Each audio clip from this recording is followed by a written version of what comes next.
ప్రేమగల మా కన్న తండ్రి, దయా కనికరము గల మా దేవ, ఆశ్చర్యకరుడవు, అద్భుతములు చేసే తండ్రి వినాయన, ఏమిచ్చినా మీ రుణం మేము తీర్చుకోలేనిది. మా జీవిత మనుగడ నేటి దినాలలో అత్యంత క్లిష్టతరంగా మారిపోతుంది నాయన. మీ కృపను, మీ కాపుదలను మా మీద ఉంచుతున్నందుకు మీకు స్తుతులు. మీ పరిశుద్ధాత్మ సహాయమును మా అందరికీ అనుగ్రహించండి. వినగలిగే చెవులను, గ్రహించే మనసును మా అందరికీ దయచేయండి.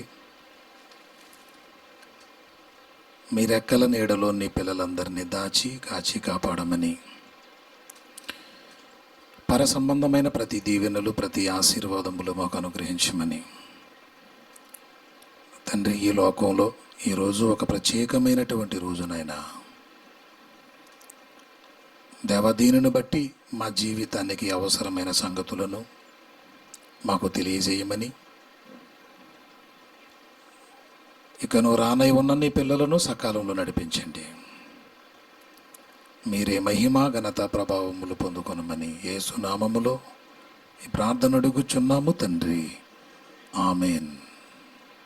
ప్రభునందు ప్రియులారా, దేవుడు మనతో ఏం మాట్లాడబోతున్నాడో మనం విందాం. దేవుని సంకల్పంలో మానవ స్వాతంత్ర్యం. దేవుని సంకల్పంలో మానవ స్వాతంత్ర్యం. భారతదేశం సుమారుగా 4000 సంవత్సరాల కాల చరిత్రలో ఇంచుమించుగా 400 సంవత్సరాలు బ్రిటిషు వారి పాలన జరిగింది. మన దేశంలో రూలింగ్ వాళ్ళు చేశారన్న సంగతి చరిత్ర మనకు తెలియపరుస్తుంది. దేవుని వరలరా, స్వాతంత్ర్యం వచ్చి నేటికి 75 సంవత్సరాలు అవుతున్న కారణాన మరి ఎక్కడ చూసినా దేశభక్తిని కనపరిచే పరిస్థితులు మనం చాలా చోట్ల చూడగలుగుతున్నాం. ఈరోజు ప్రారంభంలోనే దేవుడు మానవ స్వాతంత్ర్యాన్ని గురించి ఆలోచించాడు అన్న సంగతి మనకు తెలియాలి. మన భారతదేశంలో ఇది హిందూ దేశం కావడం వల్ల క్రైస్తవ్యం మీద, ఇస్లాం మీద భయంకరమైన ఆరోపణలు నేటికి కూడా ఎదుర్కొనే పరిస్థితులు కనబడుతున్నాయి. ఇది ఒక విదేశీ మతము అని, క్రైస్తవులు దేశద్రోహులు అని కొందరు భయంకరమైనటువంటి మాటలు క్రైస్తవ్యం మీద పలకడం అనేది చూడగలుగుతున్నాం. దేవుని పిల్లలారా, దేశభక్తి అంటే అసలు మనకుందో లేదో తెలియాలి అంటే దేశభక్తి అంటే ఏంటో ముందు తెలియాలి. గురజాడ అప్పారావు గారు ఒక మాట ఆయన తెలియపరిచారు. దేశమంటే మట్టి కాదోయ్, దేశమంటే మనుషులోయ్. వట్టి మాటలు కట్టిపెట్టి గట్టి మేళం తలపెట్టవోయ్. అంటే దేశభక్తికి సంబంధించిన పదాలను మాట్లాడడం కానీ, స్లోగన్స్ చెప్పడం కానీ, సూక్తులను ప్రబోధించటం కానీ కట్టిపెట్టి ఇతరులకు మేలు చేయటం, గట్టి మేలులు చేయటానికి ముందు సిద్ధపడు. ఇది దేశభక్తి. ఏ కులమైనా, ఏ మతమైనా, ఏ ప్రాంతం అవుతున్నా ప్రతిజ్ఞ ఎలాగైతే, నేషనల్ ప్లెడ్జ్ మనకి ఎలాగైతే ఉందో, భారతదేశము నా మాతృభూమి, భారతీయులందరూ నా సహోదరులు అని డైలాగ్స్ చెప్పడం మాత్రమే కాదు, ఇతరులకు మేలు చెయ్యి. కులమని మతమని తారతమ్యాలు వద్దు. మన దేశం లౌకిక రాజ్యం. భిన్నమైనటువంటి దేశ ప్రజలు నివసిస్తున్నటువంటి ఒక రాజ్యం ఇది. ప్రియ సహోదరులారా, ఇప్పుడు దేశం అంటే మట్టి కాదని, దేశం అంటే మనుషులు అన్నప్పుడు ఆ మనుషులకు ఏం చేయాలట? మేలు చేయాలి. వాళ్ళకి మేలు చేయాలి, వారిని ప్రేమించాలి. బైబిల్ సారాంశాన్ని మొత్తం వడపోసి ఈ సారాంశాన్ని మాట్లాడితే, నిన్ను వలె నీ పొరుగు వారిని ప్రేమించండి అన్న భక్తి దేశభక్తిని నిలబెట్టే విధంగా మాట్లాడుతుంది పరిశుద్ధ గ్రంథంలో. ధర్మశాస్త్రమంతయు నిన్ను వలె నీ పొరుగు వారిని ప్రేమింపవలెను అని ఒక్క మాటలో ఇమిడి ఉన్నదన్నాడు. ఆ మాట చూడండి ప్రియులారా, గలతీ పత్రిక 5వ అధ్యాయం 14వ వచనాన్ని దయచేసి చూడండి ఒక్కసారి. గలతీ పత్రిక 5వ అధ్యాయం 14వ వచనంలో, ధర్మశాస్త్రమంతయు నిన్ను వలె నీ పొరుగు వారిని ప్రేమించుము అను ఒక్క మాటలో సంపూర్ణమై ఉన్నదంట. చూసారా ఏం చెప్తున్నాడండి? సారాంశం అంతా ఏంటి పరిశుద్ధ గ్రంథానికి ఉన్నది? నిన్ను వలె నువ్వెంత గొప్పగా ప్రేమిస్తున్నావో, నీవు ఒక మహాలోకానికి వెళ్ళాలని, ఓ శాశ్వతమైన తండ్రికి, నిజమైన తండ్రి దగ్గరకు చేరుకోవాలని నిన్ను నువ్వు ఎలా ప్రేమిస్తున్నావో నీ తోటి వారిని కూడా ప్రేమించండి అని చెప్పినదే యేసుక్రీస్తు ప్రభుల వారి మాటల్లో ఉన్న ఆంతర్యం. ప్రియులారా, యేసు మాటల్లో దేశభక్తి ఉందా లేదా చెప్పండి ఒకసారి. దైవభక్తి కలిగి ఉంటేనే కదండి ఈ దేశభక్తి అనేది మనుషుల్లోకి వచ్చేది, అంతే కదా. ఒక మనిషిని మరో మనిషి ఎప్పుడు ప్రేమించగలడు? దైవభక్తి ఉన్నప్పుడు. దైవభక్తి ఉన్నప్పుడు నీకు దేశభక్తి అంటే అనేకులను ప్రేమించటం, కొటేషన్స్ చెప్పడం కాదంటున్నాడు, డైలాగ్స్ మాట్లాడడం కాదు, స్లోగన్స్ చెప్పడం కాదు. ప్రియ దేవుని పిల్లలారా, బ్రిటిషు వారు మన భారతదేశాన్ని కొల్లగొట్టేశారని, ఈరోజు ఆ విదేశీ మతాన్ని మనం స్వీకరిస్తున్నామన్న ఓ ద్వేషం చూపించగలుగుతున్నారే తప్ప ఇది మన దేశం అన్న సంగతి ఆలోచించలేకపోతున్నారు. ప్రియులారా, చిత్రం ఏంటో చెప్పనండి, వాళ్ళు చేసింది తప్పే, మనం రైట్ అని ఎప్పుడు అనొద్దు. కానీ వాళ్ళు తీసుకుని రావడం వల్ల మాత్రమే మనం నమ్ముతున్నాము అన్నది మాత్రం వాస్తవం కాదు. మన దేశాన్ని పాలించింది బ్రిటిషర్స్ మాత్రమే కాదండి, చాలామంది పరిపాలన చేశారు. ముస్లిమ్స్ ఇంకా చాలామంది పరిపాలన చేశారు. దీన్ని ఎన్నో కొత్త మార్పులు తీసుకొచ్చారు వాళ్ళందరూనే. విచిత్రమైన చెప్పనండి, మన దేశంలో ఉన్నటువంటి పెద్ద పెద్ద నాయకులండి విదేశాల్లో వెళ్ళి డబ్బు దాచుకుంటున్నారండి వాళ్ళు. దీన్ని ఏమనాలి? దీన్ని ఏమనొచ్చు? దీన్ని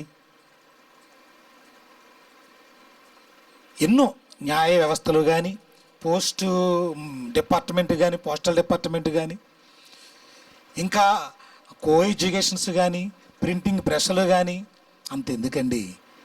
అంతెందుకు ధవళేశ్వరం దగ్గర ఆనకట్ట నిర్మించినటువంటి సర్ ఆర్థర్ కాటన్ గారు ఎవరండి? ఆయన మన దేశం కాదండి, అయింది మన దేశం కాదు. మదర్ తెరీసా ఎవరండి? మన దేశం కాదు.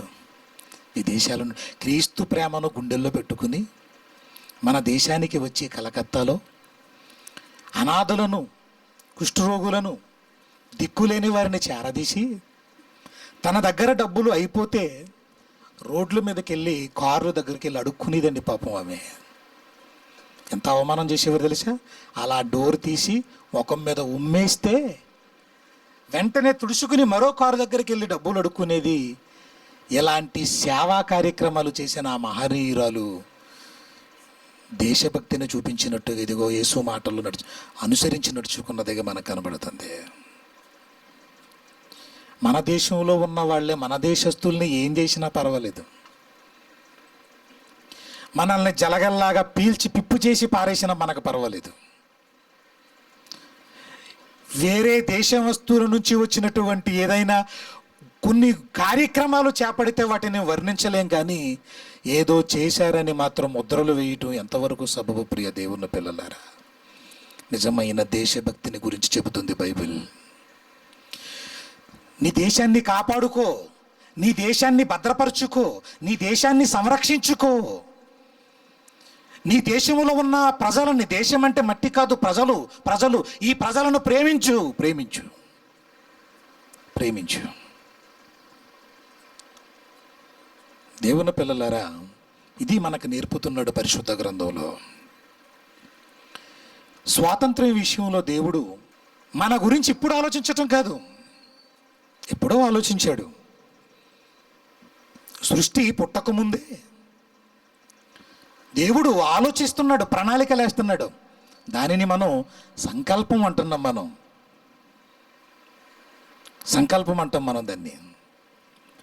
ఆ సంకల్పంలో మనుషులకి ఒక స్వాతంత్రం ఇవ్వాలి.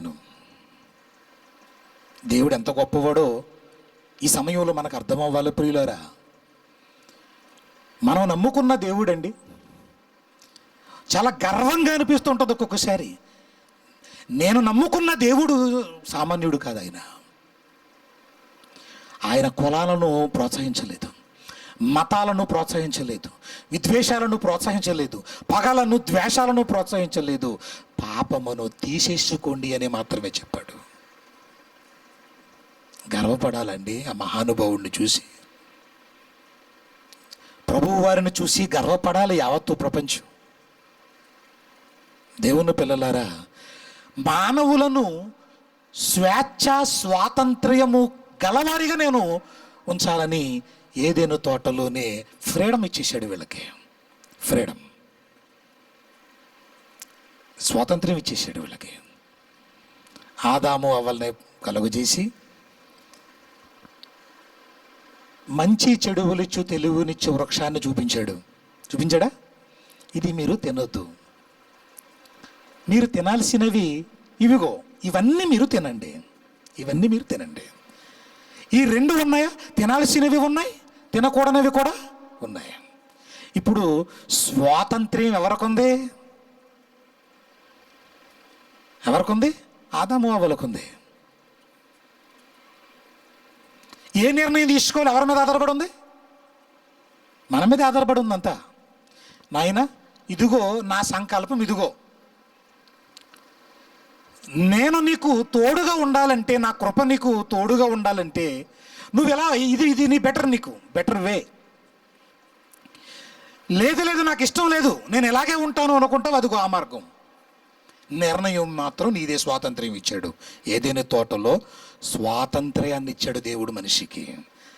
ఆ స్వేచ్ఛను, ఆ స్వాతంత్ర్యాన్ని పుచ్చుకుని ఏం చేశారంటే వీళ్ళు పాపమును చెయ్యడానికి వాడుకున్నారు. వీళ్ళు దేనికి? తప్పు చేయడానికి. శరీరం బలహీనంగా ఉందండి, ఒళ్ళు నొప్పులు పోవాలి. చాలామంది కష్టపడి పనిచేసిన వాళ్ళు ఒళ్ళు నొప్పులు పోవాలంటే ఏం చేస్తారు తెలుసా? ఓ పక్కన మందుల షాప్ ఉంది, మరో పక్కన మందు షాప్ ఉంది. ఇప్పుడు స్వాతంత్ర్యం నీకుంది, ఏం చేయాలి ఇప్పుడు స్వాతంత్ర్యాన్ని?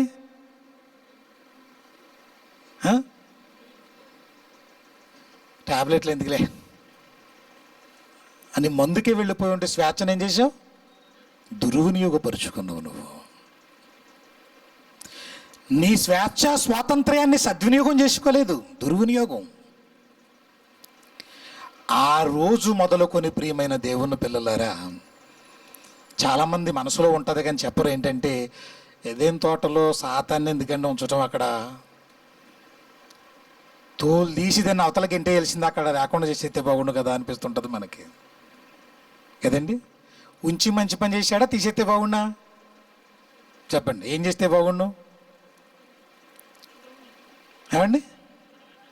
సాతాన్ను తీసేసి చంపేసి పక్కనెట్టయితే నువ్వెవరో తెలియదు, నువ్వు ఎలాంటోడో తెలియదా? ఆ? స్వాతంత్ర్యాన్ని ఇచ్చాడు దేవుడు, దాన్ని తీసేయడానికి వీల్లేదు. ఒక ఉదాహరణ చెప్తాను. భార్య మీద చాలా ప్రేమ ఉంది భర్తకి, చాలా నమ్మకం ఉంది భర్తకి. ఉద్యోగానికి వెళ్ళిపోతూ వెళ్తున్నానని జాగ్రత్తగా కావాల్సినవి వండుకు తినని చెప్పి బయట తలుపేసి తాళం వేసేసాడు అనుకోండి. అప్పుడు ఎలా ఉంటుంది అది? ఏంటి దాని అర్థం ఏంటి? ఏమండి, స్వాతంత్ర్యం ఇచ్చినట్టే తీసేసినట్టే అవసరం లేదు, దాని నమ్మకం లేదు నీకు. దేవుని పిల్లలారా, దేవుడు కూడా ఆదాము అవ్వల్ని ఉంచిన అపవాది ఏదైనా తోటలో ఉన్నా మీరు సరిగ్గా ఉంటే అపవాది ఏమీ చేయలేదన్న సంగతి వీళ్ళు ఆలోచించలేకపోయారు ప్రియ దేవుని పిల్లలారా. అందుకే దేవుడు ఏం చేశాడంటేనండి, పుట్టిన ప్రతి మనిషి కూడా అంచెలంచెలుగా ఎదిగి లోకాన్ని అర్థం చేసుకుంటూ తన స్వేచ్ఛను తన స్వాతంత్ర్యాన్ని దేనికి ఉపయోగించాడంటే పాపము చేయడానికి వాడుకున్నాడు. పాపం చేయడానికి. స్వాతంత్ర్యం వచ్చేసింది అంటున్నారు కానండి, ఏమొచ్చిందో నాకైతే అర్థమవుతలేదు. వాళ్ళు వెళ్ళిపోయారు, మనం మిగిలాం అంతే తప్ప. ఒకప్పుడు వాళ్ళు హింసించేవారు, ఇప్పుడు ఎవరు హింసిస్తున్నారు? నువ్వెవడరా వచ్చి మా దేశంలో ఉన్న వాళ్ళు హింసించడానికి, మేము లేమా అన్నట్టు ఈరోజు మనల్ని మనమే హింసించుకునే స్థితిలోకి అపవాది తీసుకుని వెళ్ళిపోయింది. మార్పులే ఉన్నాయి చెప్పండి, మార్పులే ఉన్నాయి. దేశంలో లంచగొండితనం లేదా? దేశంలో దొంగతనాలు లేవా? దేశంలో రాజకీయాలు లేవా? దేశంలో దౌర్జన్యాలు లేవా? దేశంలో నేరాలు లేవా? దేశంలో అన్యాయాలు, అక్రమాలు, మోసాలు, దగ ఇవన్నీ లేవా? ఉన్నాయి. మరి స్వాతంత్ర్యం వచ్చింది అని నువ్వు మట్టి భూభాగం గురించి మాట్లాడుతున్నావా? అలాంటప్పుడు దేశం అంటే ఈ మట్టి కాదన్న ఆ సంగతి పరిస్థితి ఏంటో ఒకసారి మీరు ఆలోచించండి. మనుషులు కదా రావాల్సింది. ప్రియ దేవుని పిల్లలారా, దేవుడు తన సంకల్పంలో ఏం చేస్తున్నాడంటే మనుషుల్ని స్వతంత్రులుగా ఉండాలనే కోరుకున్నాడు. నా పిల్లలారా, మీరు ఎలా ఉంటారో మీ ఇష్టం, మీరు ఏ నిర్ణయాలు తీసుకుంటారో మీ ఇష్టం. నేను మీ ఆలోచనలకు నేను జోక్యం చేసుకోను. మిమ్మల్ని బలవంతంగా లాక్కుని వెళ్ళి మిమ్మల్ని మార్చుకోవాలన్న ఆలోచన అయితే నాకు లేదు. ఓ తప్పు చేయడానికి నిన్ను ఎవరన్నా బలవంతంగా ఇచ్చుకెళ్తున్నారా? ఓ పాపం చేయడానికి నిన్ను ఎవరన్నా ప్రోత్సహిస్తే వెళ్తున్నావా? లేదే. నీ అంతటా నువ్వే వెళ్ళిపోతున్నావే చెడిపోవడానికి. మరి నీ అంతటా నువ్వే బాగుపడడానికి ఎందుకు వెళ్ళటం లేదని దేవుడు ఆలోచిస్తున్నాడు మన గురించి. దేవుడు చెప్తున్నాడండి ఒక మాట. ఏం చెప్తున్నాడంటే ప్రసంగి గ్రంథము 11వ అధ్యాయం. ఎంత మంచి దేవుడు అండి, మనం నమ్ముకున్న దేవుడు ఎంత మంచి దేవుడు ప్రియులరా. ప్రసంగి గ్రంథం 11వ అధ్యాయము 8, 9 వచనములలో, ప్రసంగి గ్రంథము 11వ అధ్యాయం 8, 9 వచనములలో, ఒకడు చాలా సంవత్సరములు బ్రతికిన ఎడల చీకటి గల దీపములు అనేకములు వచ్చునని, చీకటి గల దినములు అనేకములు వచ్చునని ఎరిగి ఉండి తాను బ్రతుకు దినములన్నయూ సంతోషముగా ఉండవలెను.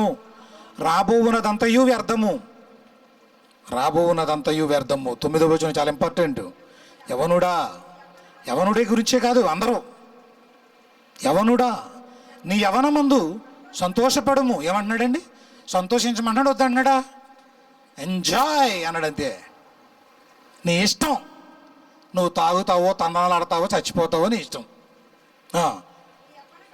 నీ యవన కాలమందు నీ హృదయము సంతుష్టిగా ఉండనిమ్ము.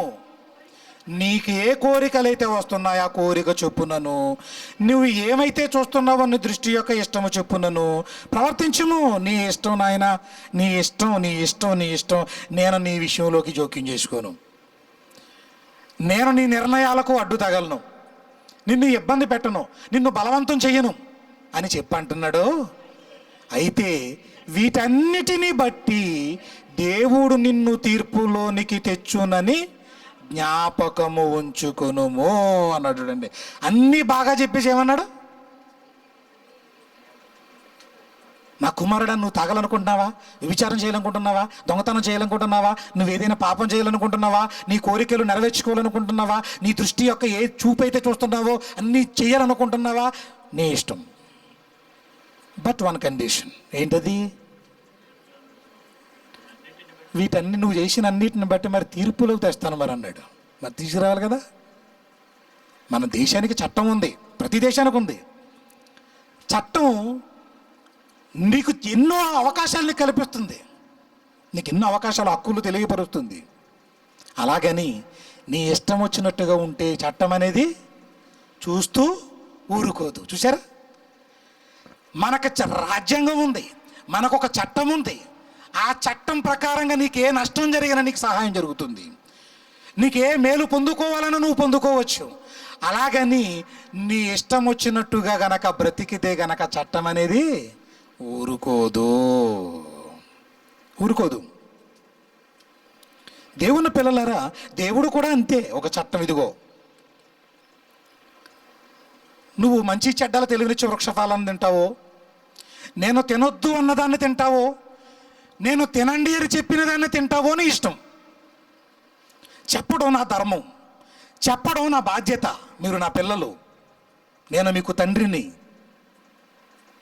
ఇప్పుడు స్వాతంత్ర్యం ఎవరికొంది? చెప్పండి.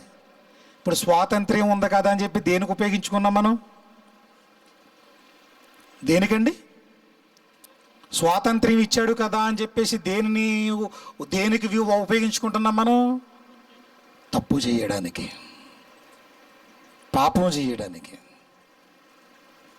దేవుడు ఎంత గొప్పవాడో ఇంకా చూడండి ఒకసారి ప్రియులారా. ద్వితీయోపదేశకాండం 30వ అధ్యాయం 18-19 వచనములు. ద్వితీయోపదేశకాండం 30వ అధ్యాయం 18-19 వచనాలు. మీరు నిశ్చయముగా నశించిపోవుదురనియు, స్వాధీనపరుచుకొనుటకు యొర్దానును దాటపోవుచున్న దేశములో మీరు అనేక దినములు ఉండరనియు నేడు నేను మీకు తెలియజేయుచున్నాను. మీరు ఇది ఉన్న ఈ దేశంలో మీరు ఎక్కువ కాలం ఉండరు. మీరు కానానుకు వెళ్ళాలి. మీరు జాగ్రత్తగా ఉండండి అంటున్నాడు. అయితే ఒక విషయాన్ని గుర్తుపెట్టుకోమంటున్నాడు. నేడు జీవమును, మరణమును, ఆశీర్వాదమును, శాపమును నేను నీ ఎదుటను ఉంచి భూమి ఆకాశములను మీ మీద సాక్షులుగా పిలుచుచున్నాను. ఏముంచాడు వీళ్ళ ముందు? ఇశ్రాయేలీయుల ముందు ఏముంచాడు? జీవమును, మరణమును. 2 రూట్లు కనపడుతున్నాయి. ఒకటే జీవం, 2 మరణం. ఒకటే ఆశీర్వాదం, 2 శాపం. ఇప్పుడు చాయిస్ ఎవరిది? మందే. ఏమంటే దేవుడు ఎంత ఫ్రీగా వదిలేస్తున్నాడు చూసారా? కోర్టులు ఉంటాయి, తెలుసు కదండి. కోర్టులు, నేను లా చదువుకున్నాను కాబట్టి చెప్తున్నాను మీకు. కోర్టులోని ముద్దాయిని పెట్టి జడ్జి గారు ముద్దాయిని పెట్టేసి, నాయనా నీ తీర్పు నువ్వే తీర్చేసుకో అన్నాడు అనుకోండి. ఎలా ఉంటుంది ఇది? హత్య చేసినోడు కూడా ఏమంటాడు? నేను చేయలేదు, నువ్వేగా తీర్చుకోమన్నావు అని. తప్పు చేసిన వాడు కూడా ఏం చేస్తాడు? ఇప్పుడు తనకు మాత్రమే తీర్పు తీర్చుకునే అవకాశం ఉంటే పరిస్థితి చూడండి ఎలాగుందో. కానీ దేవుడు నీకే ఇస్తున్నాడు అవకాశం. నీ చేతుల్లోనే ఉంది నాయన. అంత జడ్జి గారు మన చేతుల్లో పెట్టడు, అంతానే. లాయర్ గారు అంతా మన చేతుల్లో ఉంచడు. దేవుడు మాత్రం నీ చేతుల్లోనే ఉంచాడు. ఎంత గొప్పడైనా. ఏంటి నిర్ణయం? మరణం ఉంది నాయన, జీవం ఉంది. ఇప్పుడు నీ చాయిస్ ఏంటి? ఏం పెట్టుకోవాలి మనం? ఏం పెట్టుకుంటాం చెప్పండి? ఇప్పుడు మనం అందరూ దేనికి టిక్ ఎడతాం? మనం జీవానికి అని పెట్టి ఏ రూట్లో వెళ్తాం? మనం జీవం అనే పెట్టి ఏమి వెళ్తాం చూడండి. కొబ్బరి బండంలో మందేసి తాగినట్టు ఎలా ఉంది అది వాతావరణం చూసారు ఎలా ఉందో? కొబ్బరి బండ తాగుతుంటే ఏమనుకుంటా, ఆరోగ్యకరమైన తాగుతున్నాడు ఉన్నట్టు, కానీ లోపల అది లేదు, మందు ఉంది. నువ్వు జీవంలోనే టిక్ పెట్టావు, కానీ ఆ రూట్లో లేవు నువ్వు. మనిషి మనల్ని మనం ప్రేమించుకున్నంతగానండి దేన్ని ప్రేమించడండి. ఎన్ని మాటలు చెప్పండి, ఎన్ని మాటలు చెప్పండి. లోపల ఒకటి ఉంటుంది మనకి, దాన్ని తీసేయడం దేవుడి తరం కూడా కాదు. నేను ఎలా ఫిక్స్ అయిపోయానండి, నేను అంతే. అది మారదు, అది మదర్ బోర్డు లాంటిది, అది మారదు. అది పోతే పోవడమే, కది మార్చేయటమే. ఎన్ని మాటలు వినండి. నేను గీసుకున్న గీతల ప్రకారంగా ఉంటాను, దాటను. దాని తర్వాతే దేవుడు ఏదైనా సరే. మనుషుల మనసు ఎరిగిన తండ్రి సృష్టి పుట్టక ముందే, ఈ భూమి ఆకాశాలను కలుగజేయక ముందే నాకు పిల్లలు కావాలి, వాళ్ళు స్వతంత్రులుగా ఉండాలి, స్వేచ్ఛ కలిగిన వారుగా ఉండాలి, స్వాతంత్ర్యము గలవారుగా ఉండాలి. అయితే మంచి చెడ్డలు అన్నది మాత్రం నేను ముందుంచుతాను, నిర్ణయం మాత్రం మనదే అన్నాడు. తప్పు ఎవరు చేసినట్టు చెప్పండి? ఇప్పుడు ఎవరు చేసినట్టండి? మనమే.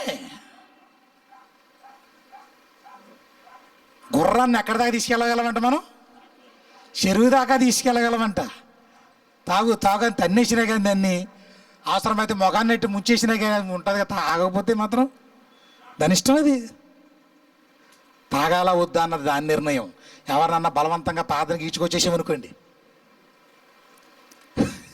వస్తారు. కానీ మారాలా వద్దా అన్నది ఎవరి చేతుల్లో ఉంది? మన చేతుల్లో ఉంది. మారాలి. ఇటు చూసినా మారడానికే అవకాశాలు ఉన్నాయి.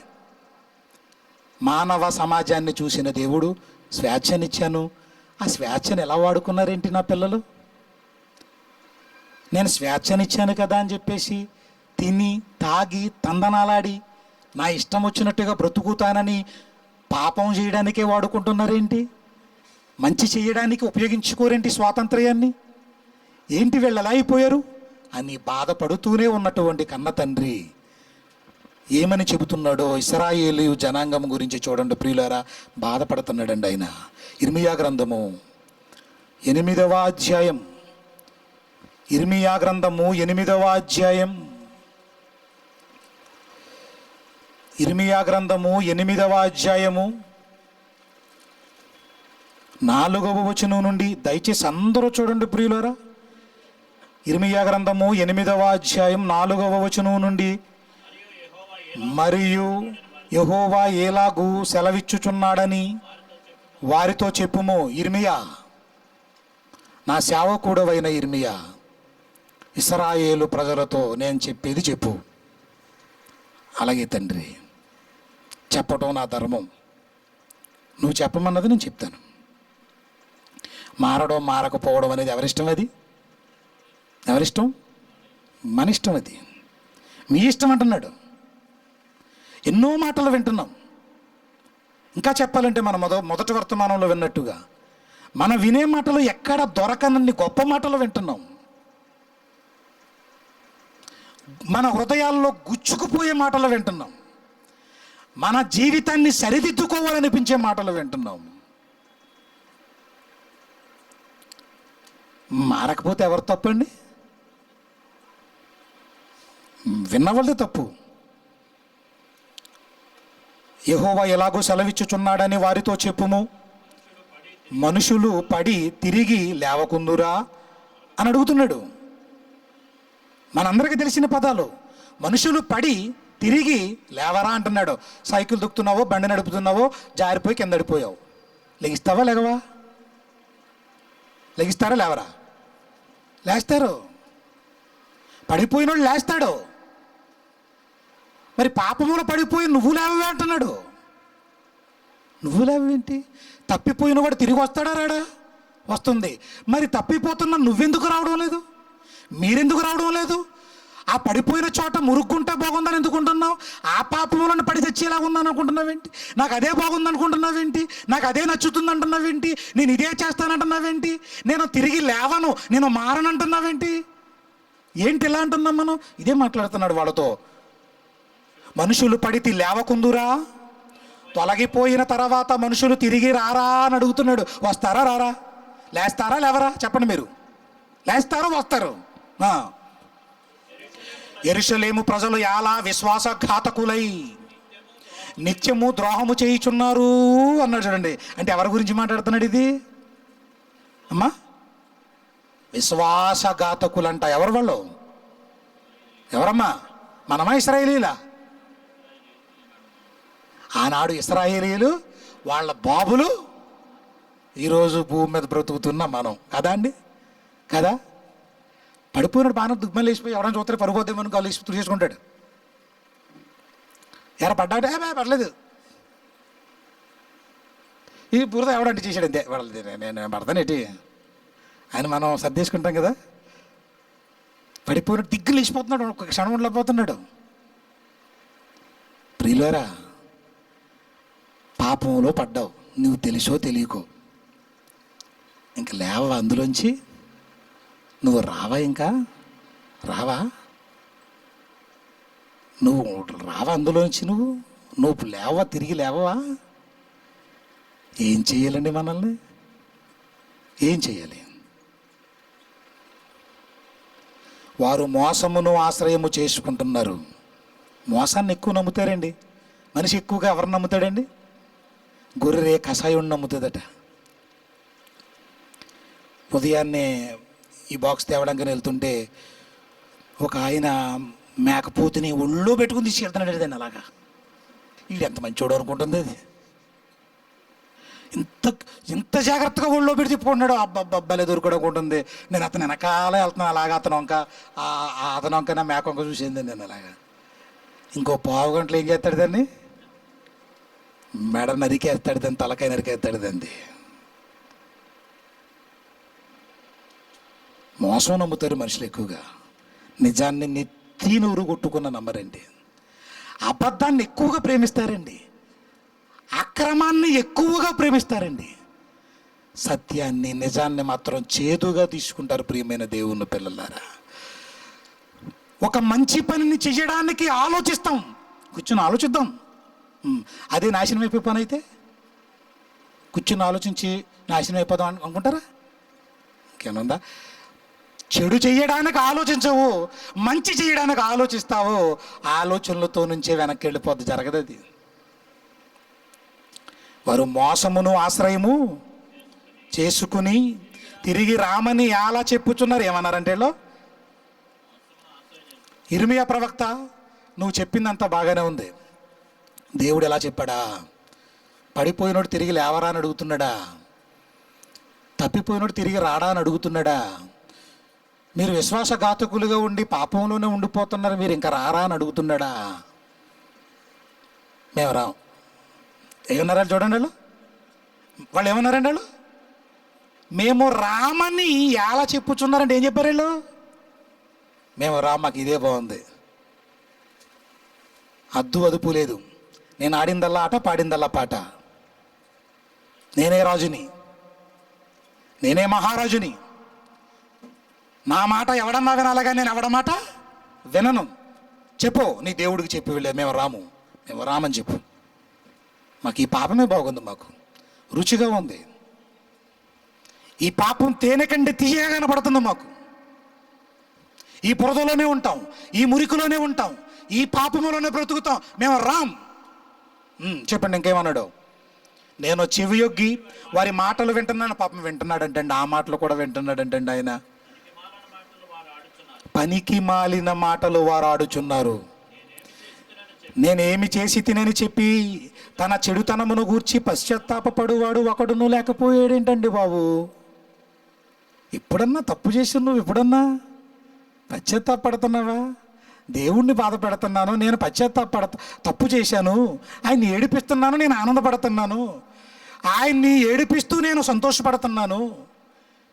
నాది ఒక బ్రతుకేనా, నాది ఒక జన్మేనా, నాది ఒక పుట్టుకేనా, నేను మనిషినా ఒక పశువునా అన్న ఆలోచన, పశ్చాత్తాపం ఏ రోజన్నా కలుగుతుందా మీకు అని అడుగుతున్నాడు.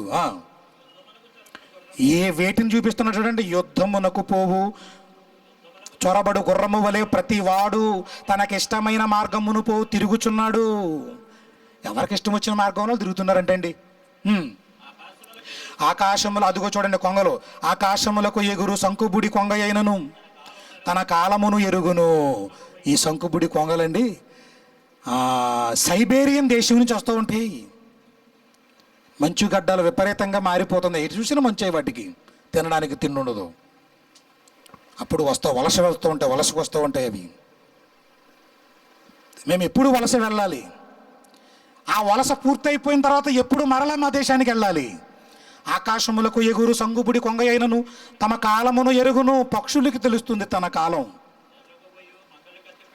తెల్లగువ్వయు మంగళ కత్తి పెట్టయు ఓదె కొరుకును తాము రావలసిన కాలము ఎరుగును. అయితే నా ప్రజలు యెహోవా న్యాయ విధిని ఎరుగరు. ఏం తెలియదు మనకి? గుర్రాలకి తెలిసిపోతుంది, కొంగలకు తెలిసిపోతుంది, పక్షులకు తెలిసిపోతుంది వాటి కాలం ఏంటో, ఎప్పుడు వెళ్ళాలో ఎప్పుడు వెళ్ళకూడదు. మరి మనకి నీకేం తెలిసింది?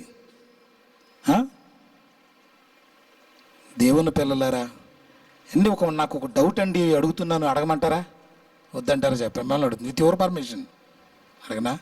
దేవుని మాటలు వింటున్నప్పుడు ఏమైనా గుచ్చుకుంటున్నాయా? ఏమన్నా బాధ నొప్పి కలుగుతుందా? అయ్యో వాక్యం ఎలా చెప్తుందా, నేను ఎలా ఉన్నానా అనిపిస్తుంది ఎప్పుడన్నా? అనిపిస్తుంది ఏదో చెప్పాలి మీరు. అనిపిస్తే సరిపోదా? మరి ఏం చేయాలి? అనిపించి మారాలనిపించి దిద్దుకోవాలి. అంత పౌడర్ ఎక్కువైపోయింది అనుకో ముఖానికి, మనకు కనపడలేదు, అద్దంలోని సరుకులు కనపడలేదు. ఎవరో వెళ్ళమ్మా నీకు పౌడర్ ఎక్కువైపోయిందని గబగబా వెనకొచ్చి మళ్ళీ తుడిచేసుకుని సరి చేసుకుని దిద్దుకుని బాగుంది. అప్పుడు బాగుంది. మరి దేవుని మాటలు నీకు వినబడుతున్నా, దిద్దుకోమని నీకు చెబుతున్నా మనకి వినిపించటం లేదా ప్రియులారా? వినిపించటం లేదా? ఏదో నేను మాత్రమే కనపడకూడదండి మా మాటల్లో, ఈ మాటలు నేను కనపడకూడదు. నేను కనిపించానంటే మీకు అర్థమవునట్టే ప్రియులారా. మన కన్న తండ్రి మీకు కనిపించాల్సింది ఆయనే. దేవుడా, ఓహో నా తండ్రి ఎలా బాధపడతాను, నేను స్వేచ్ఛనిచ్చాను మీకు, నేను స్వతంత్రాన్ని ఇచ్చాను మీకు, నేను మిమ్మల్ని బలవంతం చేయటం లేదు, నేను ఒక నియంతలాగా వ్యవహరించటం లేదు, నా ఇష్టం అన్నట్టుగా మేము ఉండటం లేదు. ఇది మంచి, ఇది చెడు అని మాత్రమే నేను చెప్పాను. నువ్వు చెడునే ప్రోత్సహిస్తున్నావు కానీ నువ్వు పడిపోయిన వాడు తిరిగి లేస్తున్నాడు, అండి తప్పిపోయిన వాడు తిరిగి వస్తున్నాడు, పోగొట్టుకున్న దాన్ని మరలా దక్కించుకుంటున్నారు.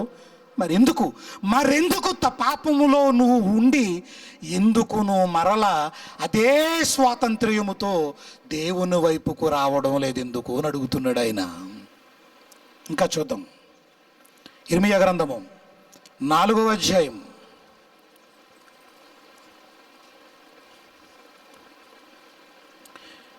ఇర్మీయా గ్రంథం తీశారండి, 4వ అధ్యాయం మొదటి 2 వచనములు. ఇదే యెహోవా వాక్కు, ఇశ్రాయేలు నీవు తిరిగి రానుద్దేశించిన ఎడల. ఎంత బాగుంది ఆ పదం! ఆ పదం ఎంత బాగుంది! నువ్వు ఒకవేళ తిరిగి రావాలనుకుంటే చెప్తున్నాడు, అంటే దేవుడు చెప్తున్నాడు, వస్తే ఏం చేయమంటున్నాడు చూడండి. నీవు తిరిగి ఉద్దేశించిన ఎడల నా యొద్దకే రా. ఈసారి మళ్ళీ ఎందుకు గుంటలోకి వెళ్ళిపోతావు? ఎన్నిసార్లు పడతావు అందులోని? అస్తమాలు పడిన గుంటలోనే ఎందుకు పడిపోతావు? చేసిన తప్పే పదే ఎందుకు చేస్తావు? నీకేం బోరు కొట్టడం లేదా? నీకేం విసుగు రావడం లేదా? నీకేమి చిరాకు రావడం లేదా? అయితే నా యొద్దకే రావాలని చెప్పాడు కదా. అయితే ఈ తిరిగి రావాలనుకుంటే కనుక నా దగ్గరికి వచ్చేసి. వచ్చి ఎలా రావాలి? నీవు వచ్చినప్పుడు వాడివి ఇటు అటు తిరుగుట మాని నీ హేయ క్రియలను నా సన్నిధి నుండి తొలగించి అన్నాడు చూడండి. వచ్చినప్పుడు ఏం చేయాలి? సరే ఎక్కడో పడిపోయావు లోకంలో, దేవుడు కావాలని వచ్చాక ఏం చేయాలి? ఇప్పుడు ఇక్కడికి వచ్చాక ఏం చేయాలి? ఇటు అటు తిరగడం మాని. ఇటు అటు తిరిగే లక్షణం ఎవరిది? సాతానా, ఎక్కడి నుంచి వచ్చావు అని అడిగాడు దేవుడు. నీకు తెలియదు ప్రభు, అన్నీ తెలిసి అడుగుతున్నావు నువ్వు. భూమి మీద ఇటు అటు తిరగడం నా పని నీకు తెలియదు నీకు? ఓకే, ఇటు అటు తిరుగుతున్నావా అని ఏమంటున్నాడు ఇక్కడ? నువ్వు ఇటు అటు తిరుగుట మాని అన్నాడు చూడండి. అంటే దేవుళ్ళలోకి వచ్చిన వాళ్ళు కూడా ఏం చేస్తారట?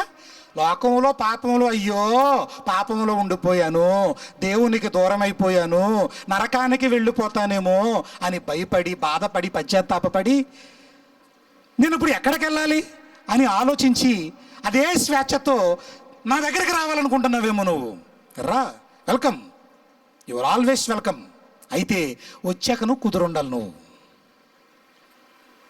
వచ్చాక ఎలా ఉండాలి? కుదురుగా ఉండు. అంటే ఎలా ఉండమని? ఇటువైపు తిరగొద్దండి. ఇటువైపు తిరిగి పని ఎవరిదే? సైతాన్ పని అది. ఇటువైపు తిరుగుతున్నాడు, నువ్వు దయ్యమే. నువ్వు ఏ ఊరకనే తిరుగుతున్నావు అలాగా? ఏ పని మీద తిరుగుతున్నావు? ఏ పని నీది? నీకు చాలా పని అప్పగించాడు. ఇటు అటు ఆ పని మీద తిరుగు. ఇటు వెళ్ళినా దేవుడి పని, అటు వెళ్ళినా దేవుడి పని. ఎలా తిరుగు?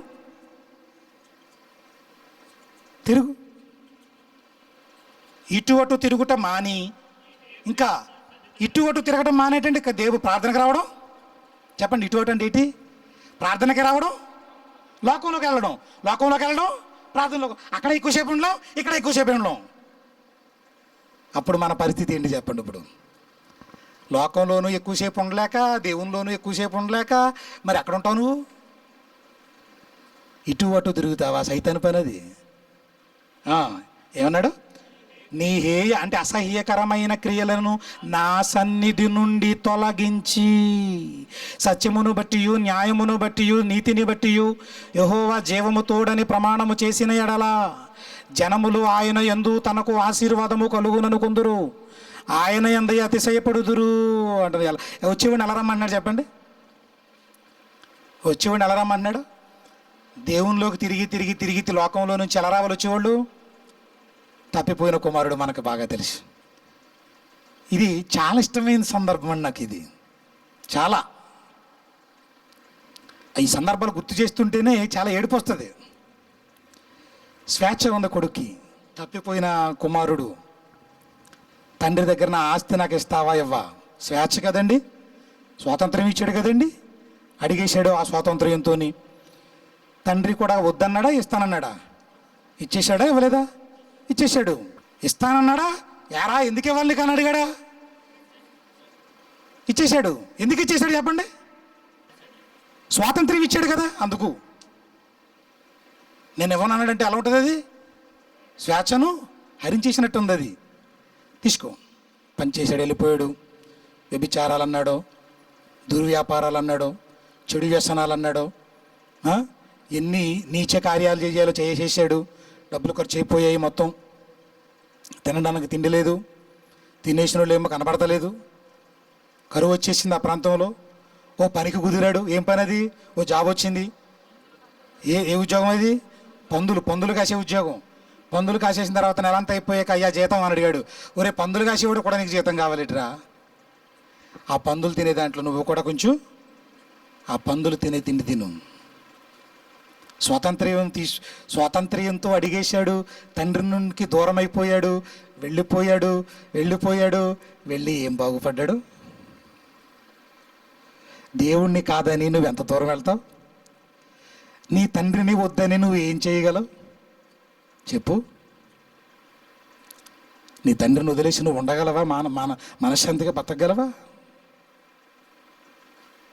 నీ వల్ల కాదు ప్రియ దేవుని పిల్లలారా. నువ్వు దయ్యానివైతే నీ వల్ల అవుతుంది. నువ్వు దేవుని బిడ్డవైతే నీ వల్ల కాదు. పడిపోయిన వాడు వెంటనే పైకి లేచినట్టుగా, పాపములో పడిపోతున్నవాడు, తండ్రికి దూరం అవుతున్నవాడు దిగ్గున మరలా లేస్తాడు.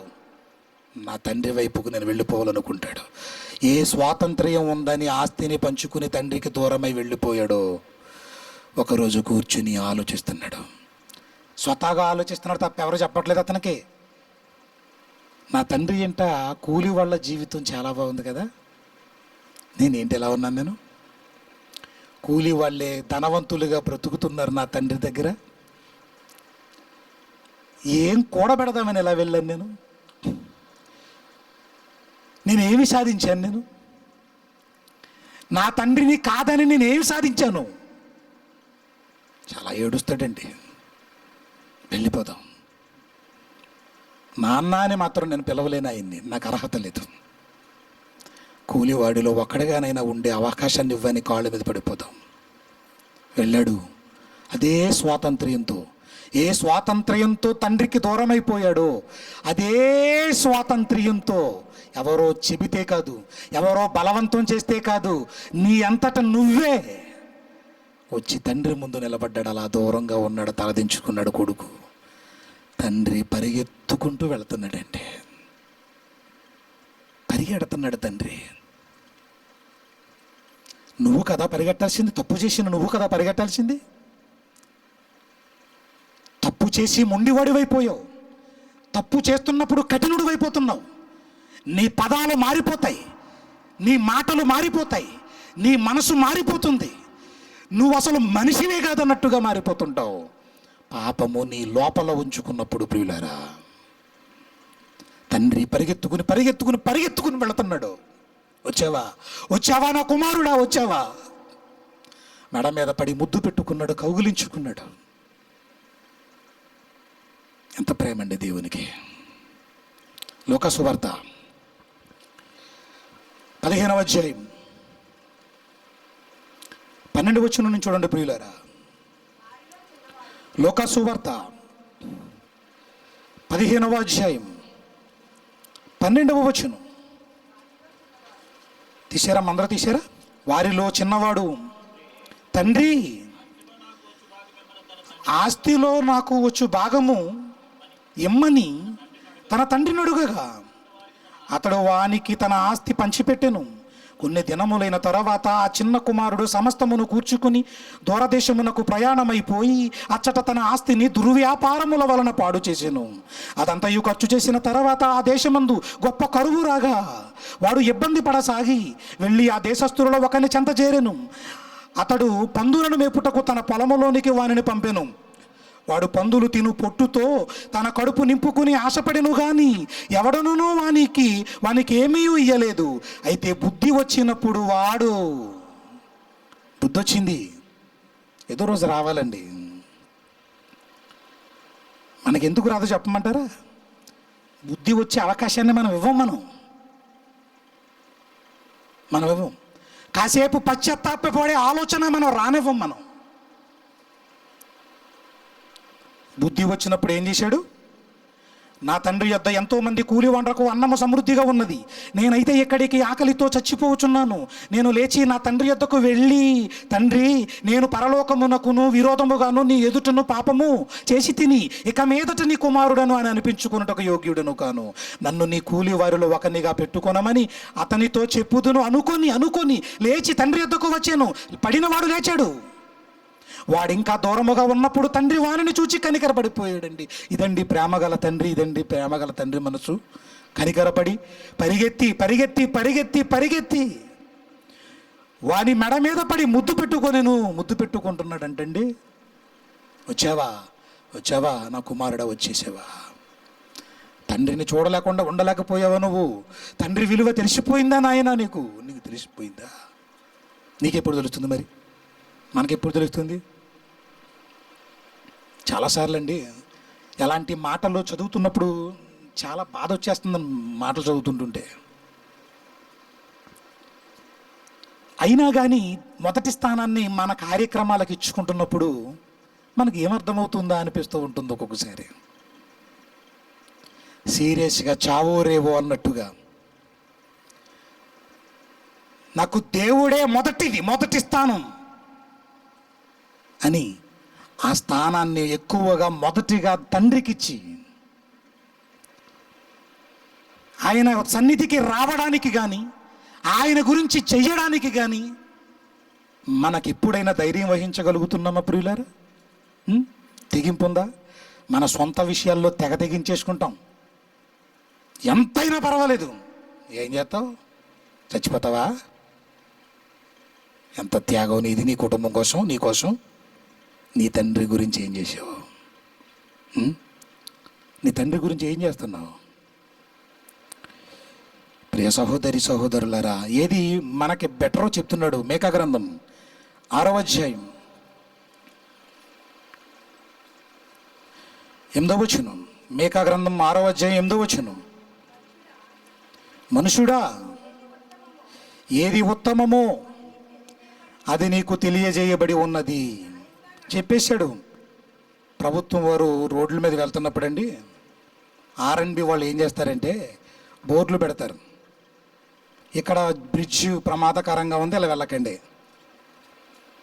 ఆగి వెళ్ళండి, నెమ్మదిగా వెళ్ళండి అని చెప్తూ ఉంటారు. అవి అతిక్రమించామంటే నష్టం ఎవరికి?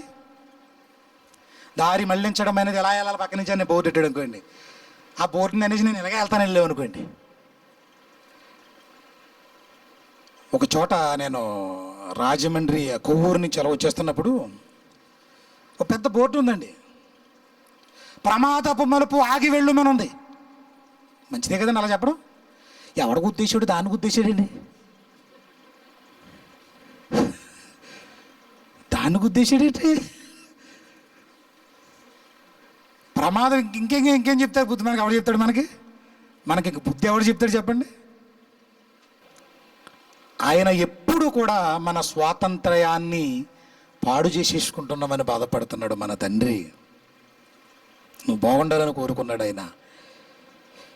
వచ్చాక పడిపోయిన తర్వాత మనమందరం లోకంలో ఒకప్పుడు ఉండి పడిపోయి తప్పిపోయి తిరిగి వచ్చిన వాళ్ళమో కాదా చెప్పండి?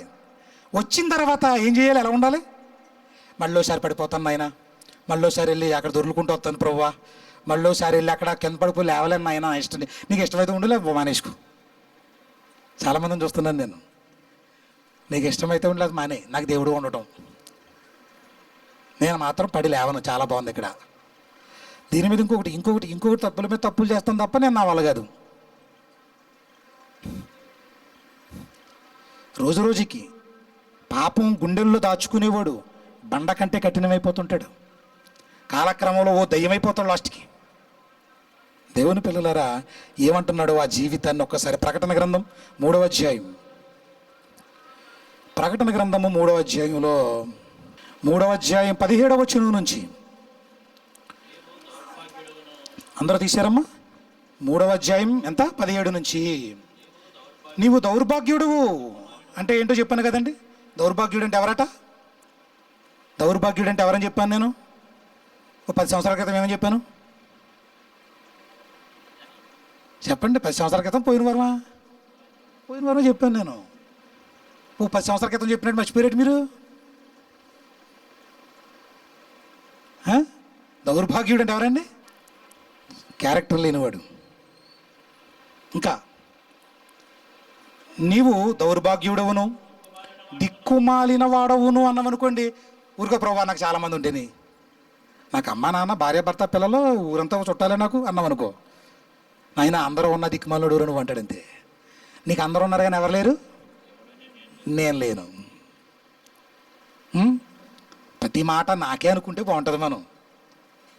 ప్రతి మాట నాకే అనుకుంటే బాగుంటుంది.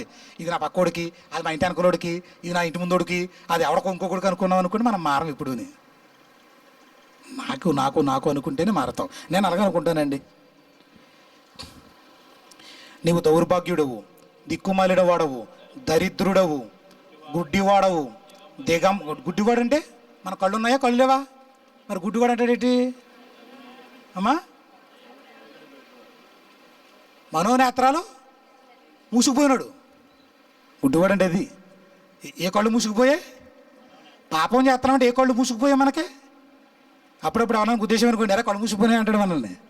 అవునండి, మనోనేత్రాలు మూసుకుపోయినాయి అనాలి మనం. మనోనేత్రాలు మూసుకుపోయాయి కాబట్టి అలా బతుకుతున్నాను నేను. అయితే నువ్వు కళ్ళజోడు వేయించుకోవాలి.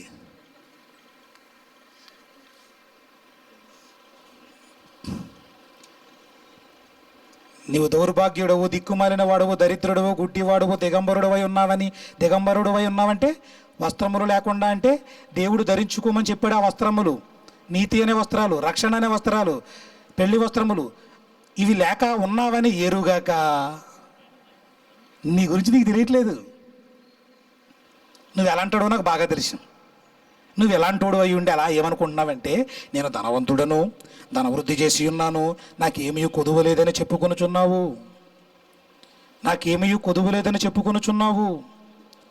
నీవు ధనవృద్ధి చేసుకున్నట్లు అగ్నిలో పుటము వేయబడిన బంగారమును నీ దిశముల సిగ్గు కనబడుకున్నట్లు ధరించుకున్నటకు, తెల్లని వస్త్రములు నీ దృష్టికి కలుగునట్లు, నీ కన్నులకు కాటుకను నా యొద్ద కునుమని నీకు బుద్ధి చెప్పుచున్నాను, నీకు బుద్ధి చెప్పుచున్నాను. ఇంకా నేను ప్రేమించు వారిని అందరినీ గద్దించి శిక్షించుచున్నాను.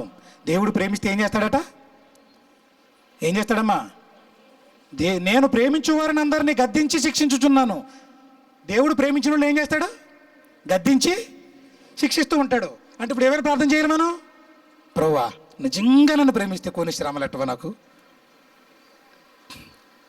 ఆ రోజు సింహాల భూమిలోకి ఎవరెవరిని వేసేసావు కానీ నన్ను వేసేవా? కనీసం కుక్కల దగ్గర కన్నా పడే ప్రభువా. నాకు ఏదైనా శోధన శ్రమ నన్ను శిక్షించు ప్రభువా. దేవుడు ప్రేమిస్తే గద్దించి శిక్షించుచున్నాడంట వాళ్ళని. కనుక నీవు ఆసక్తి కలిగి మారు మనసు పొందుము. 20, ఇదిగో ఇప్పుడు అన్నాడు, ఇదిగో నేను తలుపు నొద్ద నిలుచుండి తట్టుచున్నాను. దేవుడు పర్మిషన్ అడుగుతున్నాడు నిన్ను. నీ పర్మిషన్ అడుగుతున్నాడు. అమ్మా, ఏమైనా చెయ్యగలిగే అధికారం కలిగిన దేవుడు అడుగుతున్నాడు. ఇదిగో నేను తలుపు నొద్ద నిలుచుండి తట్టుచున్నాను. లోపలికి వచ్చేయచ్చు కదా, తలుపు తీసేసుకుని పర్లేదు లోనికి వచ్చేయచ్చు కదా. అప్పుడు లోనికి వెళ్తే ఏమంటారు? గుడ్డే దిశలో పడినాడు, తలుపులు తనేసిపోయావు అనుకో లోనికి. ఏమంటారు లోపల? నువ్వు మనిషో పశువురా, నువ్వు కామన్ సెన్స్ లేదేంట్రా అని తిడతారు. ఇప్పుడు లోపల చెప్పకుండా వచ్చేసాడు అనుకోండి, ఏమంటాడు? నిన్ను ఎవడు రమ్మన్నాడు అంటాడు. అంటామా మనం? అంటామండి బాబు, మనం అంటాం. మనం ఎలాంటి రకాలం ఆయనకి బాగా తెలుసు, అందుకే ఎలా అన్నాడు, నేను తలుపు నొద్ద నిలుచుండి తట్టుచున్నాను. ఎవడైనా నా స్వరము విని తలుపు తీసిన ఎడల. ఎవరు తీయాలి? నా మాట వినబడుతూ ఉంటుంది, మీరు తలుపు తీయాలి. ఏ తలుపు? హృదయం అనే తలుపు తీయాలి. తలుపు తీయాలంటే అది ఏమై ఉంది? మూసేసి ఉన్నది. ఎందుకు మూసేసాడే కానీ మూసేసుకున్నాడు. నా స్వరము విని తలుపు తీసిన ఎడల నేను అతని యొద్దకు వచ్చి అతనితో నేనును నాతో అతడు కూడా భోజనము చేయుదుము. ఇప్పుడు చెప్పండి, అనుమతి అడిగి వస్తానంటున్నాడా? నీ పర్మిషన్ లేకుండా వచ్చేస్తానంటున్నాడా? ఒకటి గుర్తుపెట్టుకోండి, నీ అనుమతి లేకుండా నీ లోపలికి దేవుడు కానీ దయ్యము కానీ రాదు. ఇప్పుడు లోపలికి దయ్యం వచ్చేసిందంటే ఎవరు పర్మిషన్ ఇచ్చారు? నువ్వే రిబ్బన్ కట్ చేసి మరీ రప్పించావు దాన్ని. దయ్యం ఆల్రెడీ ఎవరు రప్పించారు లోపలికి? అపవాదికి చోటు ఇవ్వకుడి అన్నాడా? చోటు ఎవరిచ్చారు? అపవాదికి ఊరకనే లేదండి. సిగ్గు సీము నెత్తురు దానికే ఉన్నాయి. నువ్వు పిలిచి కూర్చోబెడితే తప్ప రాదు అది కూడానే. దేవుడు కానీ దయ్యం కానండి నీ ప్రమేయం లేకుండా మాత్రం లోపలికి రారు. ఈ స్వాతంత్రం ఎవరికుంది? నీకుంది. నువ్వెవరికి చోటిచ్చావు? నీ స్వాతంత్ర్యాన్ని ఉపయోగించి నువ్వెవరికి చోటిచ్చావు? భ్రష్ట మనసుకు. వారు తమ మనసులో దేవునికి చోటియ్యనొల్లకపోయిరి కనుక చేయరాని కార్యములు చేయుటకు భ్రష్ట మనసుకు వారిని నేను అప్పగించేస్తానంటున్నాడు. కొంతమందిని ఆల్రెడీ అప్పగించేస్తున్నాడు, ఇంకా అప్పగించేస్తాడు. ఆయన అప్పగించేశాడు అంటే నిన్ను కాపాడడం ఇంకా ఆయన వల్ల కూడా కాదు. నువ్వు పడిపోయావా, తప్పిపోయావా, వస్తే మాత్రం కండిషన్ చెప్తున్నాను, జాగ్రత్తగా ఉండు. నా ఇష్టం వచ్చినట్టుగా లోకంలోకి వెళ్ళి తిరిగి వస్తానంటే నేను ఒప్పుకోను, మార తీసేస్తాను నీకు అన్నాడు. తర్వాత నేను ఇటువట్టు తిరుగుతానంటే కుదరదు. ఉంటే దేవుళ్ళలోనన్నా ఉండు, లేకపోతే లోకంలోనన్నా ఉండు. దేవుడు అలాగే చెప్పాడా? లేదంటే ఉంటే వెచ్చగానైనా ఉండు, చల్లగానైనా ఉండు అన్నాడా? లేదు చెప్పండి. మీరు లేదు, నేను సరదాగా కిట్టించేశానా? ఉంటే చల్లగానైనా ఉండంటే అర్థం ఏంటి? వెచ్చగానన్నా ఉండంటే అర్థం ఏంటి? ఉంటే నా కుమారుడా లోకంలోనన్నా ఉండరా బాబు, నీకు దండం పెడతాను, లేకపోతే నా దగ్గరన్నా ఉండు. అటు ఇటు వద్దు నాయనా, ఈ డబల్ యాక్షన్ వద్దు, నీ నటన వద్దు,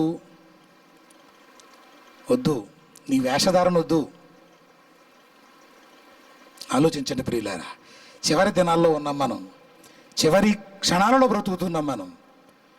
ఈ థర్డ్ వేవ్ కూడా ఆల్రెడీ విజృంభిస్తుందంటండి మన ప్రాంతాల్లోనే, మన పక్కపక్కలనే. ఏదో ప్రమాదం వచ్చాక నీ భక్తి పెంచుకుందామని చూస్తున్నట్టున్నావేమో. త్వరగా నువ్వు దేవుడికి ఏమన్నా చెయ్యాలనుకుంటే చేసేయడం మంచిది. తర్వాత ఏదన్నా సంభవిస్తే ఆ తర్వాత కాపాడితే చూస్తామని అన్నాం అనుకోండి, నీది డూప్లికేట్ ప్రేమ నీది. ముందే ప్రియ దేవుని పిల్లలారా, అందుకే ఏమని చెబుతున్నాడో ఒక మాట చూడండి. ప్రియ మొదటి కొరింథీ పత్రిక 6వ అధ్యాయం 12వ వచనంలో పౌలు గారు చెబుతున్న మరో మంచి మాట. అన్నిటి యందు నాకు స్వాతంత్ర్యము కలదు గాని అన్నీ చేయదగినవి కాదు. అన్నిటి యందు నాకు స్వాతంత్ర్యము కలదు గాని నేను దేని చేతను నేను లోపరచబడనలను, దేని చేత కూడా. అదిగో ఆ పాపం నన్ను లోబరి చేసింది, ఈ పాపం నన్ను ఈడ్చుకుపోతుంది, ఆ పాపం నన్ను ప్రేరేపిస్తుంది. ఏ దేనికి నేను లొంగను, నాకు స్వాతంత్ర్యం ఉంది కదా అని నేను ఇష్టం వచ్చిన పనులు చేయను అంటున్నాడు పౌలు గారు. ఏమండి, స్వాతంత్ర్యం ఉంది కదా అని ఏది పడితే అది తింటామండి మనం? ఏమండి, ఏది పడితే తింటామా, ఏది పడితే చేస్తామా? నాకు స్వాతంత్ర్యం ఉంది కదా అని చెప్పి లారీకి అడ్డంగా నిలబడడానికి వెళ్ళి, నాకు స్వాతంత్ర్యం ఇచ్చాడు కదా దేవుడు అని చెప్పేసి నోటికి వచ్చిందల్లా వాక్ స్వాతంత్ర్యం ఉంది నీకు, మాట్లాడే స్వాతంత్ర్యం ఇచ్చాడు నీకు చట్టంలో. అలాగని నోటుకు వచ్చినట్లల్లా మాట్లాడితే లోపలేసేస్తారు నిన్ను. చూసారా, దేవుడు కూడా నీకు స్వాతంత్ర్యం ఇచ్చాడు. అలాగని నీ ఇష్టం వచ్చిన నువ్వు చేసావనుకో, నిన్నేం చేస్తాడు? నిన్ను శిక్షించాలి కదా. చక్కగా తినాలనుకున్నప్పుడు వేడివేడిగా జీడిపప్పు, మంచి మసాలా సాల్ట్ కారం కలుపుకొని చక్కగా రుచికరంగా తింటూ ఉంటారు. ఆహా ఓహో అంటాడు తింటని. అలాగని గన్నేరుపప్పు తింటావా? గన్నేరుపప్పు ఇంకా పెద్ద పెద్దలవి ఇంత ఉంటాయి పప్పు. జీడిపప్పు కంటే పెద్ద బిర్యానీలు వేసుకోది. జీడిపప్పు ఉమ్మలాగా గన్నేరుపప్పు ఉప్మా చేసుకో, దెబ్బగా చచ్చిపోతావని. ఎందుకు? నీ స్వాతంత్రం ఇది ప్రమాదం జరుగుతుందని తెలిసిపోయింది నీకు. ఇక్కడ ఉపయోగించవు దీన్ని. ఎన్ని చెప్పాలో అన్నీ చెప్పేస్తున్నాడండి మన కన్న తండ్రి. ఇంకా చూద్దామా? గలతీ పత్రిక 5వ అధ్యాయం 13వ వచనం. గలతీ పత్రిక 5వ అధ్యాయం 13వ వచనం. సహోదరులారా, మిమ్మల్ని స్వతంత్రులుగా ఉండుటకు మీరు పిలువబడ్డారు. తీసారా? గలతీ పత్రిక 5:13. మీరు స్వతంత్రులుగా ఉండడానికి పిలువబడ్డారు. మీరు దేవునిలోకి వచ్చింది కూడా ఎందుకు పిలిచాడు మిమ్మల్ని? ఎందుకు పిలిచాడు? ఇక్కడ కూడా స్వతంత్రంగా ఉండడానికే పిలిచాడు. అయితే ఒక్క మాట, ఆ స్వాతంత్ర్యమును శరీర క్రియలకు హేతువు చేసుకొనక ప్రేమ కలిగిన వారై ఒకరినొకడు దాసులై ఉండండి. ఒకరికొకరు ఎలా ఉండాలట? నువ్వు నీ పక్కడికి దాసుడిగా ఉండాలి, నువ్వు అతనికి దాసుడిగా ఉండాలి, ఒకరికొకరు తగ్గించుకుంటూ ఉండాలి, ఒకరికొకరు తగ్గించుకుంటూ ముందుకెళ్ళిపోతూ ఉండాలి. మీరు దాసులై ఉండాలి. స్వాతంత్ర్యం ఉంది కదా అని చెప్పి శరీర క్రియలకు వాటిని ఉపయోగించకండి. కత్తి ఉంది కదా అని చెప్పేసి ఏం చేయాలి? ఉల్లిపాయలు కోసుకో, వంకాయలు కోసుకో. మనిషి నరికెత్తానంటావేటి? కత్తిపేట ఉంది కదా నరికెత్తానంటావేటి? ఏం చేయాలి? దాన్ని దేనికి వాడాలో దానికే వాడాలి. రోమపత్రిక 6వ అధ్యాయం 16 నుంచి 18 వచనములు. రోమపత్రిక 6వ అధ్యాయం 16 నుంచి 18 వచనములు. అందరూ తీయండి. రోమపత్రిక 6వ అధ్యాయం 16 నుంచి.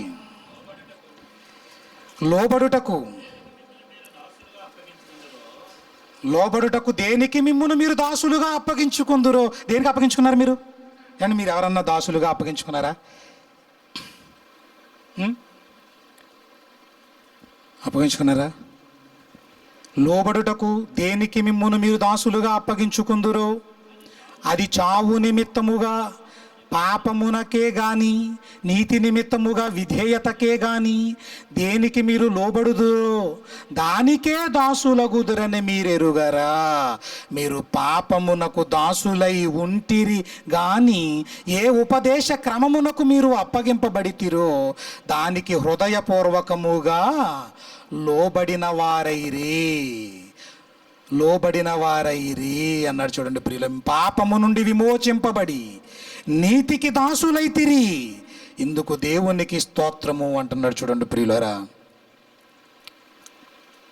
మీరు దేనికి లోబడిపోయారో దానికి మీరు దాసులు అని ప్రభువారు కూడా యోహాను సువార్తలో చాలాసార్లు చదువుకున్నాం, చెప్పారు మనకి.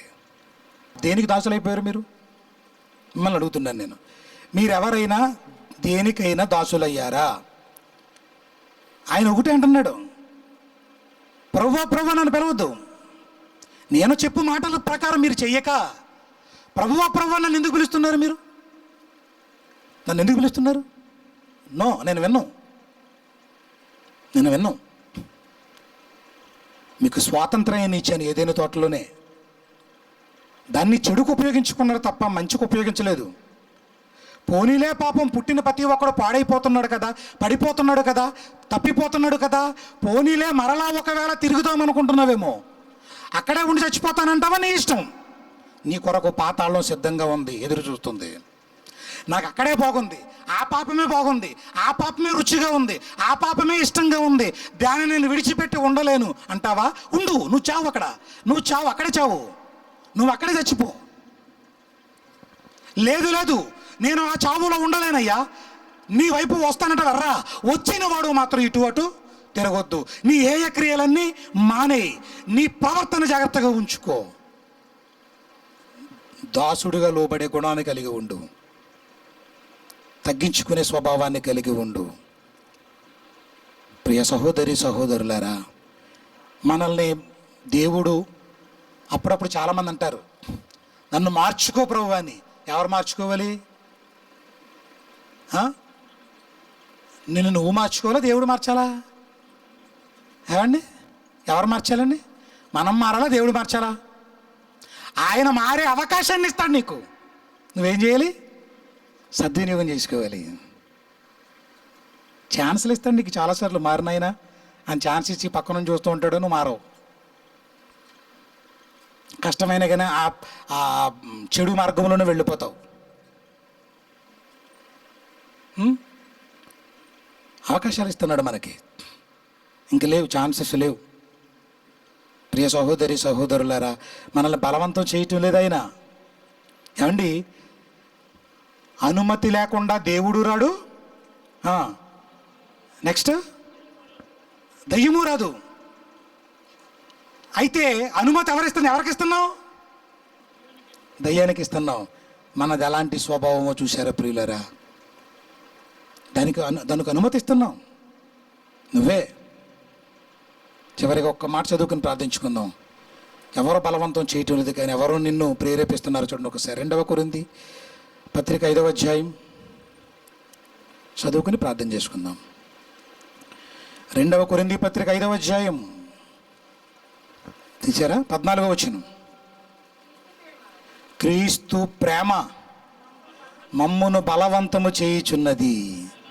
ఎలాగంటే, అందరి కొరకు ఒకడు మృతి పొందును గనుక అందరూ మృతి పొందితిరనియు, జీవించువారు ఇక మీదట మీ కొరకు కాక తమ కొరకు మృతి పొంది తిరిగి లేచిన వాని కొరకే జీవించుటకు ఆయన అందరి కొరకు మృతి పొందిననియు నిశ్చయించుకొనుచున్నాము. ఎవరు బలవంతం చేస్తున్నారు మనల్ని? ఎవరు బలవంతం చేస్తున్నారు? క్రీస్తు ప్రేమ. బా, నా కుమారుడా, మంచి మార్గంలో వెళ్ళు, నీ కొరకు మరణిస్తున్నాను నేను, నీ కొరకే చచ్చిపోతున్నాను నేను, నీ కొరకే కన్నీళ్లు కార్చాను నేను, నీ కొరకే సమస్తాన్ని విడిచిపెట్టి ఇక్కడికి వచ్చాను నేను. నువ్వేంటి వీటిని విడిచిపెట్టడం లేదు? నువ్వేంటి పాపానికి దాసుడు అయిపోతున్నావు? నువ్వేంటి లోకానికి బానిసైపోతున్నావు? నువ్వేంటి ప్రతిదానికి లొంగిపోతున్నావు? నువ్వేంటి ఎలా అయిపోతున్నావు? నువ్వు పడిపోయిన వాడు లేవాలనే కదా, తప్పిపోయిన నువ్వు రావాలనే కదా నేను నీ కొరకు పరలోకము నుండి దిగి వచ్చింది. నా ప్రేమను ప్రేమాస్వరూపి అయిన దేవుడు అండ్ ప్రేమ అయిన దేవుడు ఇదిగో తన కుమారుడిని ప్రేమ గలవాడుగా పంపి ఏం చేస్తున్నాడు? క్రీస్తు ప్రేమ మమ్మును బలవంతం చేస్తుంది. నిన్ను బలవంతం చేయటం లేదు కనుక నువ్వేం చేసావంటే మొండిగా వాడిగా మారిపోయావు. నేను ఎందుకు మారాలంటున్నావు? నేను ఎవరి కోసం మారాలంటున్నావు? నేను ఇప్పుడే ఎందుకు మారాలంటున్నావు? ఏదో ఒక రోజు మూలం పడతానప్పుడు మారతానులే అనుకుంటున్నావు. ఇప్పుడు మారిపోయి నేను ఏం చేయాలనుకుంటున్నావు? వద్దు ప్రియ దేవుని పిల్లలారా, కండలు తిరిగిన బలవంతులు కూడా చచ్చిపోతున్నారు, మరణిస్తున్నారు. అది ఎందుకో మీకు అర్థమైతే మనం కూడా మారాలా లేదా అన్నది మనకు అర్థమవుతుంది. రేపు చనిపోయిన తర్వాత సభ పెడితే ఓ 100 మంది, ఓ 10 మంది మన గురించి చాలా గొప్పవాడిని మనం మిస్ అయిపోయామని మన గురించి చెప్పుకోగలగాలి. అలాంటి బ్రతుకు మనం బతకాలి. 10 మందిని చెడగొట్టేశాడు వీడు, 10 మందిని నాశనం అయిపోయారురా, ఇదిగో వీడికి చెడ్డ పేరే ఉందరా, వీడి వల్ల ఏ ప్రయోజనం లేదురా అని ఒకవేళ మనల్ని అనుకుంటే మన జీవితం ఎక్కడికి వెళ్ళిపోతుందో ఒక్కసారి మనం ఆలోచించాలి ప్రియులారా. 10 మందిని కాపాడాలి మనం, 10 మందిని రక్షించాలి మనం. ప్రియ సహోదరి సహోదరు, ఓ బాధ్యత కలిగిన జీవితం నీది, ఒక భారభరితమైన జీవితం నీది. ఎంతో పని భారాన్ని కన్న తండ్రి ఉంచితే పుట్టిన వాళ్ళం మనం. ఎప్పుడు నీ పనుల మీదే ఉంటావేంటి? దేవుని పనుల మీద ఉండొద్దా? ఒక్కరని కదండి, అందరికీ వర్తించే మాటలు ఇవి. అందరికీ ప్రతి ఒక్కరూ మార్చుకోవాలి. మీ యాటిట్యూడ్ మార్చుకోవాలి, మీ పద్ధతి మార్చుకోవాలి. ఈ చివరి దినాలలో నీ కోసం, నువ్వు పరలోకం వెళ్ళడం కోసమైనా నీ జీవితాన్ని సరిదిద్దుకోవాలి. దేవుడు స్వాతంత్ర్యాన్ని ఇస్తే ఇశ్రాయేలీయులు 430 సంవత్సరాల బానిస బతుకారు. బయటికి తీసుకొచ్చాడు. మరలా దేవుని మీద తిరుగుబాటుతనం వాళ్ళది. ఎన్నో మారులు చెరలోనికి తీసుకుని ఆయా రాజులను ప్రేరేపించి చెర పట్టుకుని పొండు వెళ్ళనన్నాడు. అయినా బుద్ధి రాలేదు వాళ్ళకి. నిన్ను పాపపు చెరలో నుంచి విడిపించాలనే కదా క్రీస్తు మరణించింది. ఇంత చేసినా కానీ నువ్వు ఈజీగా వెళ్ళిపోతున్నావంటే, చాలా సింపుల్గా నువ్వు లోకంలోకి వెళుతున్నావంటే, ఇటు అటు తిరుగుతున్నావు అంటే, ఆయన మరణాన్ని వ్యర్థపరిచిన వాడవు నువ్వు, ఆయన మరణాన్ని లోకు చేసిన వాడవు నువ్వు, ఆయన మరణాన్ని అవమానం చేసిన వాడవు నువ్వు, ఆయన మరణానికి లెక్కలేనితనంగా ఉన్నవాడవు నువ్వు. ఏమిచ్చినా ఆయన రుణం తీరిపోతుందో చెప్పండి ప్రియులారా. ఏమిస్తే ఆయన రుణం తీరిపోతుంది? ఆదివారం పనులన్నీ పక్కన పారేసి ఈరోజు ఒక పండుగ ఆదివారం వచ్చింది, నన్ను వారమంతా బతుకుంచుతున్న నా తండ్రి దగ్గరికి నేను రావాలి అని మీరు నిర్ణయం తీసుకోండి. మీరు చేయగలిగింది ఇంకేముంది? ఏం చేయగలం?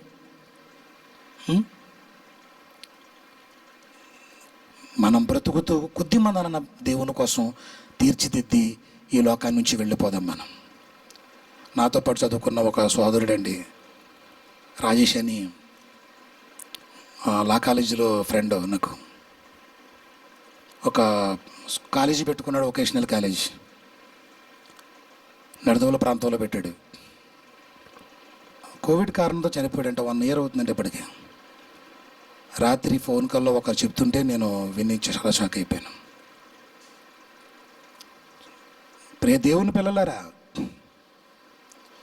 ఇప్పుడు నీకున్న స్వాతంత్రం నీకుంటే, దేవుడికున్న స్వాతంత్రం దేవుడికుంది. జాగ్రత్త. ప్రార్థన చేసుకుందాం. ప్రేమగల మా తండ్రి, దయా కనికరము కలిగిన మా దేవా, గొప్ప దేవుడవు నాయన.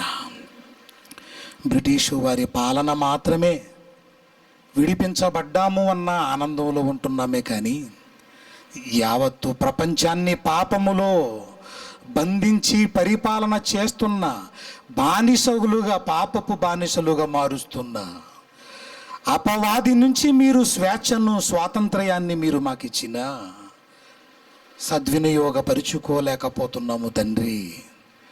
వాక్యము మా జీవితాలలో ఫలింపు చేయండి. వాక్యమును వింటున్న ప్రతి ఒక్కరిని దీవించండి. మా అందరికీ సంబంధించిన మాటలు నాయన మా హృదయం అనే పలక మీద వ్రాసుకుని, మా బ్రతుకులను మార్చుకుని నాయన పరిశుద్ధంగా, పవిత్రంగా నాయన సాతాను చెరలో నుంచి విడిపించబడిన వారమై స్వాతంత్ర్యము గల వారముగా మేమందరము కలిగి ఉండే భాగ్యము దయచేయండి. నీ బిడ్డలందరినీ దీవించమని యేసు నామములో ఈ ప్రార్థన అడుగుచున్నాము తండ్రి. ఆమెన్.